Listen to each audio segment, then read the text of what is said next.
All right, the mainstream media mob won't report on it, so I guess that's our job. Promises made, promises kept. President Trump has been in office just over a month, and the border is being sealed shut. Today, the Department of Homeland Security Secretary Kristi Noem announced that Border Patrol encountered only 200 illegals at the southern border on Saturday. That would be the lowest number of a single day in terms of apprehension in over 15 years. Also tonight, New York City Mayor Eric Adams announced the Roosevelt Hotel migrant shelter. They are going to close that in coming months after hosting tens of thousands of illegals throughout the Biden years. And the Trump administration is reportedly considering bringing back Title 42, which will again allow for the deportation of illegals on the basis of threats to public health. DHS is also no longer allowing illegals to use the CPB-1 app, the Biden app, to board flights without ID unless those flights are leaving the United States. And the message that the border is closed is being heard so clearly by would-be illegals right now that, according to the AP, they are literally turning around and making one of the most, well, dramatic and dangerous parts of the journey north in reverse, because they know they won't be allowed in when they get here. Promises made, promises kept. Here now with the latest. Secretary of the Department of Homeland Security, Kristi Noem, is with us. Let's start with the good news. Tell us about Saturday. Well, it's fantastic news, Sean, and a lot of fantastic news because of President Trump. You know, we only had 200 encounters at the border when under the Biden administration on our worst day, we saw up to 16,000 encounters. So to have that kind of a drop under President Trump is because of a change of policy. It's because of telling the world to stay away. If you want to come to this country illegally, you will be stopped because America comes first. And it's because of President Trump, the fact that he is so firm and so confident, and he wants to uphold the law, and he follows through with consequences if people don't. So setting that record, the lowest number in 15 years, is remarkable. And the wins just keep coming because we have a president that believes in this country. And he listened to the American people, and he actually brought the kind of success that this country was so desperate for. You're also getting help. Your former state, South Dakota, Louisiana, Georgia, my home state of Florida, they are now enacting mandates that local law enforcement cooperate with federal authorities to identify and detain illegal immigrants in the U.S. And the new attorney general down here in Florida is working with Governor DeSantis on top of Pam Bondi on the federal level, going after states like Illinois and New York, and I'm sure many other states to follow. That's got to help your job, I would assume.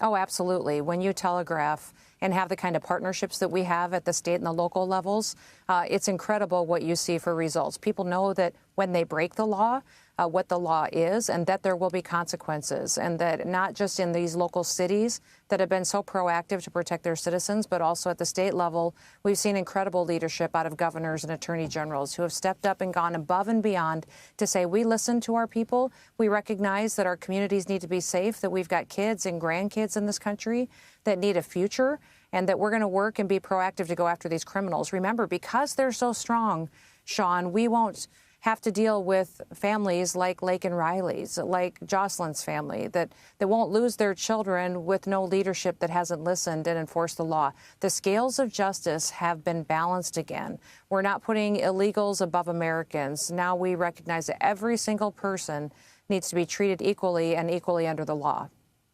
Are we finding, do you have an update? Are we finding any of the people that are responsible for tipping off these gang members or cartel members that are in the country illegally and hence putting ICE officials' lives in jeopardy because they lose the element of surprise?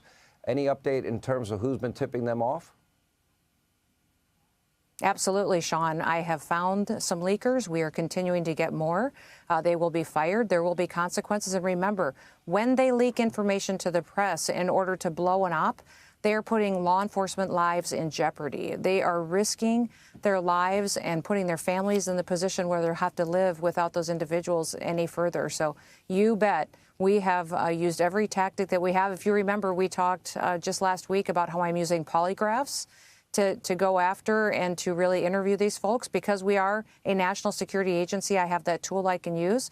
Also looking at their emails, looking at their communications. And it's amazing how these bureaucrats who have an agenda to stop the work that we're doing to bring safety to America, how they will sell each other down the river if it's just to protect themselves. So don't worry, I am doing everything to find these leakers and to get rid of them so that we can do our work and our law enforcement officers and agents can do it safely. Isn't that a crime? If you're tipping off gang members about a potential ICE raid and putting their lives in jeopardy, I've got to imagine that's a violation of some code somewhere. Absolutely. And when they are breaking the law, we are prosecuting and holding them accountable to it. So, we're not here to play games. This is about America. And any law enforcement officer that serves and partners not only with the Department of Homeland Security, but partners with us, listen, we respect you. We honor the work that you do. We will take care of your family. We will take care of you. And we'll go after those that threaten your lives by leaking this type of information. Yeah. What do you make of Eric Adams? Now, in fairness to Mayor Adams, in the beginning, he was very sanctuary city, welcome to New York. And, okay, Texas and Florida started sending illegals up to New York. Then they got overwhelmed. And then he began to see the crime go up and the costs go up. And they were overwhelmed. And he evolved in his position before the election. And now the Roosevelt Hotel is planned to be shut down. And he's cooperating, isn't he? He is cooperating. He has been in communication with us. You know, the night before I went to New York and was involved in some of those operations that happened, we talked several times on the phone. So he's wonderful to visit with, but also I need him to take stronger action, too. The Roosevelt Hotel is going to be emptied out, and I'm thankful for that. That has been a haven.